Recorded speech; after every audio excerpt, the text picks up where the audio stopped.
అందుకు mothers day అని పెట్టింది పేరు. ఏ గొప్పతనం లేకుండా ఆ పేరు పెట్టరు. అంటారు కదా లోకంలో కూడా, కార్యేషు దాసి. తప్ప రైట్ అది. కార్యేషు దాసి అంటే ఏంటో తెలుసా?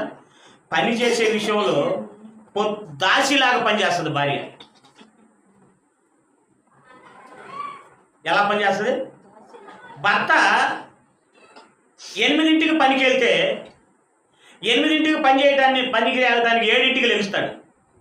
కానీ భార్య 5ంటికి లేచి 7ంటికి లేచేమంటాడు, టీ అయినాయా అంటాడు. కానీ టీ అయినాయా అని అడగబోయే ముందు పాపం నాతో పాటే పడుకుంది, నేను పడుకున్నాక పడుకుంది, ఎన్నింటికి లేచిందో పిచ్చిది, టీ అడగటం కరెక్టేనా? సరే అడిగితే ఎలా అడగాలి? అమ్మాయి టీ పెడితే ఇస్తావా అంటే బాగుండదు. టీ అయినాయా? లేచింది ఎన్నింటికి? 7ంటికి. ఆవిడ లేచింది ఎన్నింటికి? 5ంటికి. నువ్వు ఉదయాన్నే 8ంటికి ఆఫీస్కి వెళ్తావు, తాను 5ంటికి ఆఫీస్కి 8ంటికి ఆఫీస్కి వెళ్ళాలి. కానీ 8ంటికి ఆఫీస్కి వెళ్ళటం కోసం ఎన్నింటికి లేచింది?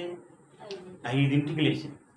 5ంటికి లేచి పిల్లలకి స్నానాలు చేపించి, పిల్లలకి బట్టలేసి, పిల్లలకి టిఫిన్ పెట్టి, వాళ్ళకి బాక్సులు రెడీ చేసి, భర్తకి స్నానానికి వేడి నీళ్ళు పెట్టి, భర్తకి టిఫిన్ రెడీ చేసి, పిల్లల్ని స్కూల్కి పంపించి, ఆయన ఆఫీస్కి బ్యాగు సర్ది, తాను 8ంటికి రెడీ అయ్యి భర్తతో పాటు వెళ్ళి వచ్చే సమయానికి 6 అయింది అనుకోండి. 6ంటికి వచ్చి భర్త ఏం చేస్తాడు? హాయిగా సోఫా మీద కూర్చుంటాడు. భార్య వెంటనే బ్యాగ్ అక్కడ పక్కన పెట్టి మళ్ళీ వంట కార్యక్రమానికి. ఎందుకని? పిల్లలు వచ్చారు. రాగానే మళ్ళీ పని ఉందా? రాగానే కూర్చుంటుంది, పని ఉంటుంది. అన్నం కూర వండి, మళ్ళీ పిల్లలకు స్నానాలు చేయించి, భర్తకి స్నానాలకి వేడి నీళ్ళు పెట్టి, పిల్లలకు మళ్ళీ బట్టలేసి, వాళ్ళకి పక్కేసి, వాళ్ళకి పడుకోబెట్టి, మళ్ళీ భర్తను రెడీ చేసి అన్నం తిన్నాక భర్త పడుకున్న తర్వాత పడుకుంటుందా? ముందే పడుకుంటుందా? తర్వాత పడుకుంటుంది. అంటే అతనికంటే ముందు లేచింది, అతనికంటే లేటుగా పడుకుంటుంది. అందుకని పిచ్చి బట్టి కాదు సినిమా పాట రాసింది. కొంతమంది సినిమా పాట అంటారు. సూపర్ గడిగా లేరు లేరు లేరు కానీ దేవుడు మాట అబద్ధం కాదుగా. కానీ కొంతమంది ఉన్నారు, అందరూ అట్టాకుండరు. అవునా? అందుకని ఏమన్నాడంటే కార్యేషు దాసి పాటని నేనైతే అది సినిమా పాటగా తీసుకున్నాను. వాస్తవం రాశాను. పనిచేసే విషయంలో దాసిగా పనిచేస్తుంది. కరుణేషు మంత్రి అంటే ఏంటో తెలుసా? కరుణించే విషయంలో ఒక మంత్రిలాగా సహిస్తుంది. భార్య సహించుకుంటే కుటుంబం బాగుపడింది. భార్య తిరగబడితే నువ్వెంతో నేను, నువ్వు ఆఫీస్కి వెళ్తున్నావు, నేను ఆఫీస్కి వెళ్తున్నాను, ఇంకా నీకంటే ముందు లేగుస్తున్నా, నేను నీతో పాటు వచ్చి మళ్ళీ ఇంట్లో పని చేసుకొని ఇది చేస్తున్నాను. జీవితాంతం ఇదే పని స్త్రీకి. కానీ పురుషుడికి 8ంటికి వెళ్తే 6 దాకే పని. ఇది గ్రహించిన పురుషుడు ఏం చేయాలి? భార్యని సన్మానించాలి. కానీ సన్మానించేవాళ్ళు ఏం లేదు, ఏదో పెద్దగా అనాల్సిన అవసరంలా. అలసిపోయావు, చంద్రాడి పడుకో అంటే చాలు. పడుకునేటప్పుడు పడుకో అని పక్కేసింది అనుకోండి, ఆ తర్వాత చిన్న మాట చాలు. ఏంటన్నమాట? నువ్వు కూడా అలసిపోయి ఉంటావు, చంద్రాడి పడుకో, పొద్దున్న ఒక అడుగు లేట్ అయినా పర్లేదులే. ఇంకా ఎంతైనా కష్టపడాలనిపిస్తాం. కానీ కొంతమంది అట్లా ఉండరు, దాసిని దాసిలాగే చూస్తూ ఉంటారు. వీళ్ళేదో పెద్ద ఇదిలా. భార్య కష్టాన్ని గమనించినప్పుడు నువ్వేం పురుషుడు అయ్యా బాబు? ఎన్నింటికి లెగుస్తుంది, ఎన్నింటికి పడుకుంటుంది, నీకంటే ముందు లెగుస్తుంది, నువ్వు నీ పిల్లలు పడుకున్నాక పడుకుంటుంది, మళ్ళీ దాసిలాగా లెగుస్తుంది. అందుకని పాట రాసింది. కరుణేషు మంత్రి అంటే ప్రతి విషయంలో సహించుకుని పోదు.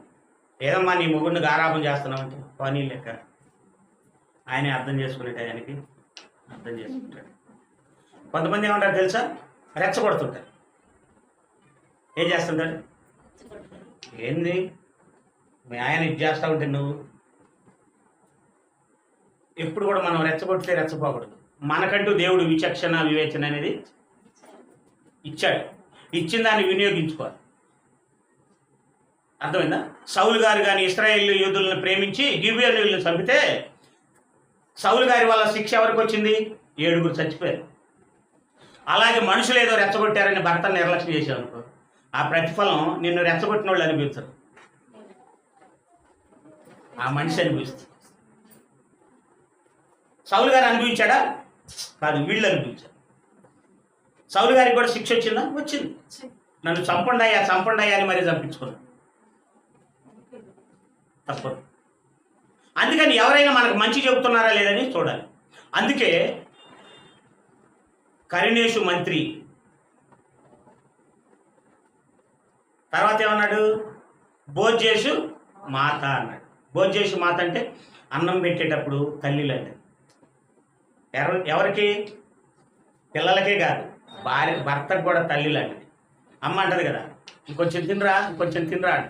కాకపోతే అరేమా అనే మాట ఒకటే ఉండదు, కానీ మొత్తం సేమ్ టు సేమ్ అయ్యే ఉంటే ఉండదా?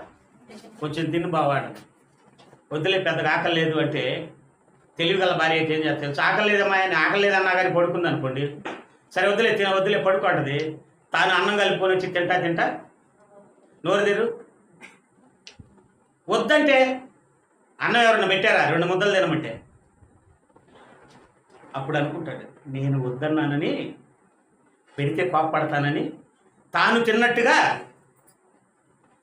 అన్నం ప్లేట్ కలుపుకొని తాను తిన్నట్టుగా నటిస్తా ఏం చేస్తూ ఉంటుంది? భర్తకు పెడతా ఉంటుంది. ఇది పోయి 1 ముద్ద తిని 1 ముద్ద తిని. ఇది తెలుసుకున్నప్పుడు భార్య మీద ఏం కలగాలి? కలగాలి. కానీ ఏమగలిగింది? అలుసు. ఏమైంది? అలుసు. మొన్న పంచాయతీకి వెళ్ళాం. పంచాయతీ ఇలాంటివి నాకు తగులుతూ ఉంటాయి, ఎక్కువ ఇలాంటివి తగులుతూ ఉంటాయి. కడుపు ఏం మగాడివరా నువ్వు అందాం అనిపించింది. కానీ పెద్ద